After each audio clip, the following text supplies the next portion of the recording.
नमस्कार साथियों, मैं मनीष भारती संस्कृति आईएएस प्लेटफॉर्म पर आप सभी का स्वागत करता हूं। साथियों, सुप्रीम कोर्ट ने बहुविवाह पर सख्ती दिखाई है।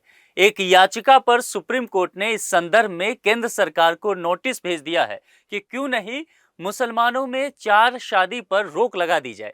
अब देखिए, ये मसला तब आया है जब देश भर में विभिन्न राज्य यूसीसी अपने यहाँ लागू करते हुए नजर आ रहे हैं, यानी कि यूनिफॉर्म सिविल कोड को लेकर के बातें देश भर में की जा रही है। अभी हाल ही में ये समझ में आया है कि 20 अगस्त से जो राजस्थान में मानसून सत्र शुरू होने वाला है वहां के विधानसभा का, वहां भी यूसीसी प्रस्तावित है। इससे पहले आपने देखा कि बंगाल, असम, मध्य प्रदेश, गुजरात, उत्तराखंड ये सब इसको लेकर के पहल कर चुके हैं। तो कुल मिलाकर के ये मसला अगर आप देखेंगे, जो पॉलीगेमी के अगेंस्ट जो एक पीआईएल गया है सुप्रीम कोर्ट में, ये भी कहीं ना कहीं आपको यूसीसी तक ही जाता हुआ दिखेगा। और जो बात की जा रही है कि क्या आने वाले समय में केंद्र सरकार यूसीसी पर प्रावधान कर सकती है, क्योंकि हम जब डीपीएसपी पढ़ते हैं आर्टिकल 44, तो उसमें हमें यूसीसी की चर्चा देखने को मिलता है। तो फिलहाल ये चीज जो है सुप्रीम कोर्ट ने इसको बैन करने के लिए केंद्र सरकार को नोटिस भेजा है। अब ये देखना होगा कि आने वाले समय में केंद्र सरकार इन तमाम चीजों को लेकर के क्या जवाब देती है। और इसमें भी खास करके अगर जो 2023 में 3 नए कानून आए और आईपीसी को प्रतिस्थापित करते हुए बीएनएस लाया गया। बीएनएस का अगर सेक्शन 82 देखेंगे तो उसके अंतर्गत कहा जा रहा है कि समान रूप से लागू इसको किया जाए और मुस्लिम पर्सनल लॉ के तहत किसी भी छूट को हटाने से एक मांग की गई है कि सुप्रीम कोर्ट इसका आदेश दे कि अगर कोई भी धर्म के लोग हैं लेकिन एक से अधिक विवाह नहीं कर सकते। अब सुप्रीम कोर्ट में क्या क्या कार्रवाई इन तमाम चीजों को लेकर के हुआ, जरा एक नजर देखते हैं।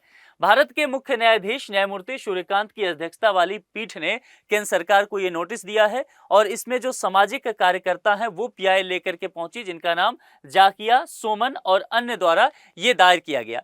याचिका में क्या प्रमुख मांगे रही, जरा उस विषय पर समझते हैं।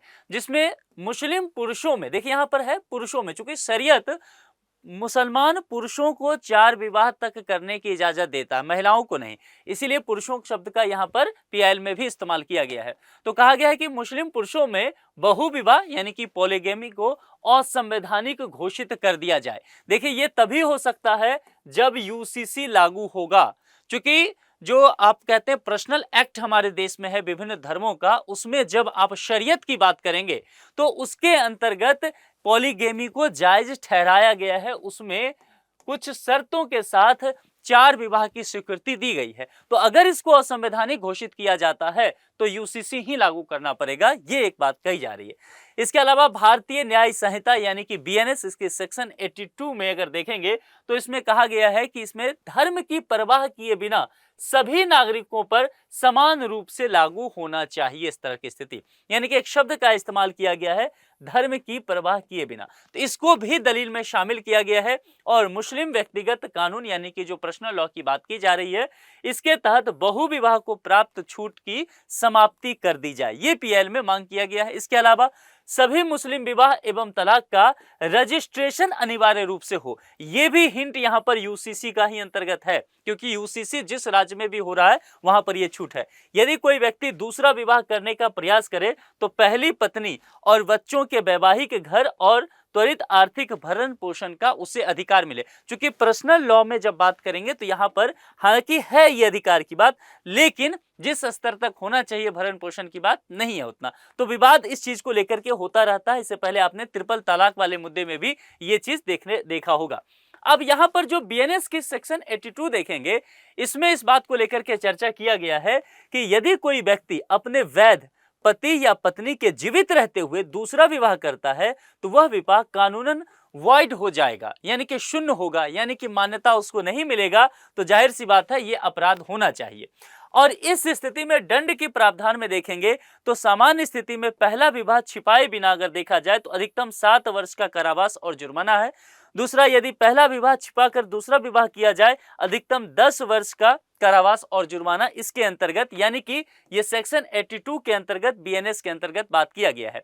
अब मैंने जैसा कि पहले ही कहा कि ये बीएनएस जो है वो प्रतिस्थापित करता है आईपीसी को, और उसमें भी अगर देखेंगे जो सेक्शन 82 है ये सेक्शन 494 को प्रतिस्थापित कर रहा है। यानी कि बातें वही है लगभग जो आईपीसी में हुआ करता था, उसी को कह सकते हैं कि चूंकि नया कानून आया तो उसके अंतर्गत बहुत सारी चीजों को बदल दिया गया। मुस्लिम पर्सनल लॉ की अगर बात यहां पर किया जाए तो इसके अंतर्गत क्या क्या प्रावधान है। देखिए, याचिका में विधि आयोग या केंद्र सरकार को मुस्लिम पर्सनल लॉ का ऐसा प्रारूप तैयार करने का निर्देश देने की मांग की गई है जिसके अंतर्गत, ध्यान रखिएगा, विवाह, तलाक, उत्तराधिकार को लैंगिक समानता के संवैधानिक सिद्धांत के अनुरूप बनाया जाए। यानी कि जब हम फंडामेंटल राइट्स पढ़ते हैं और जब हम पढ़ते हैं कि विधि के समक्ष सभी को न्याय मिलेगा, समानता का अधिकार होगा, चाहे आप आर्टिकल 15 पढ़ेंगे, आर्टिकल 14-15 जब पढ़ेंगे तो ये आपको देखने को मिलेगा। तो इसमें यही कहा गया है कि यहाँ पर लैंगिक समानता की जो बात की गई है हमारे संविधान में वही लागू किया जाए। लेकिन पर्सनल लॉ है तो फिर पर्सनल लॉ को हटाने के लिए यूसीसी ही लाना पड़ेगा। तो इस बात को यहाँ पर चर्चा में इसलिए लाया गया है।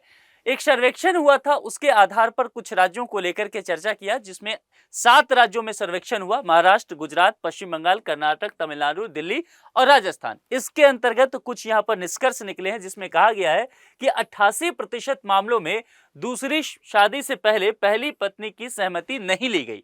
ये मुस्लिम समुदाय की स्थिति है। इसके अलावा 79% ऐसे केसेस हैं जिसमें पहली पत्नी को दूसरी शादी की जानकारी तक नहीं थी। राय लेना तो अलग बात है, जानकारी तक नहीं था। इसके अलावा जो पीआईएल करने वाले हैं इनके अनुसार यह भी कहा गया है कि यह प्रथा अब न्याय नहीं बल्कि धोखेबाजी का एक रूप ले चुकी है, तो समय के साथ इसको समाप्त करने की आवश्यकता है।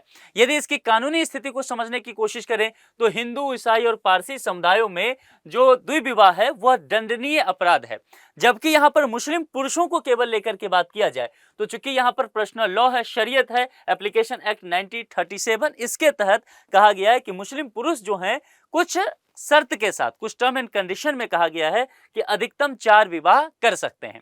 अब यहाँ पर पर्सनल लॉ की स्थिति को समझने की कोशिश करेंगे तो यहाँ पर समझिए, जो यहाँ पर अधिनियम का नाम है वह है मुस्लिम पर्सनल लॉ शरीयत एप्लीकेशन एक्ट 1937। इसका उद्देश्य ये था कि मुसलमानों के व्यक्तिगत मामलों में, व्यक्तिगत मामले कहने का तात्पर्य क्या हो जाता है, विवाह, तलाक, मेहर, भरण पोषण, उत्तराधिकार, वक्फ, पारिवारिक मामले, ये तमाम चीजों की बात की जाती है।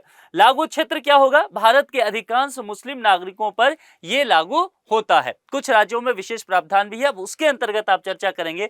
तो जहां जहां यूसीसी लागू हो रहा है इसको खत्म किया जा रहा है। बहुविवाह की स्थिति इसमें कहा जाए तो मुस्लिम पुरुष जो हैं इनको कुछ शर्त के साथ अधिकतम 4 विवाह करने की अनुमति दी गई है।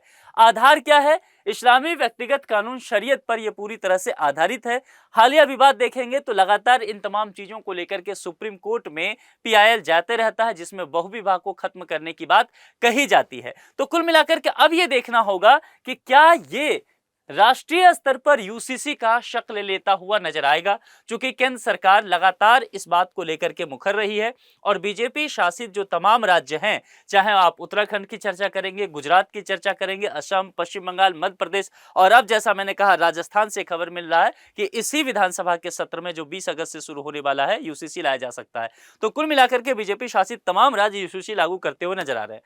तो क्या आने वाले समय में ये जो पीआईएल है ये आधार बनने वाला है कि पूरे राष्ट्रीय स्तर पर ही यूसीसी को लागू कर दिया जाए केंद्र सरकार के द्वारा, या फिर कोर्ट ही ये फैसला दे दे, सुप्रीम कोर्ट? तो यह केस जो है आने वाले समय में लैंडमार्क डिसीजन बनने वाला है इस देश के लिए, कि ऐतिहासिक निर्णय होगा जो भी सुप्रीम कोर्ट इसमें लेगी। तो अभी केंद्र सरकार को नोटिस दिया गया, अब ये देखा जाएगा कि केंद्र सरकार इस पर क्या जवाब देती है। उसके बाद निश्चित तौर पर फिर यूसीसी के तरफ जो है हमारा समाज एक कदम आगे बढ़ता हुआ दिखेगा।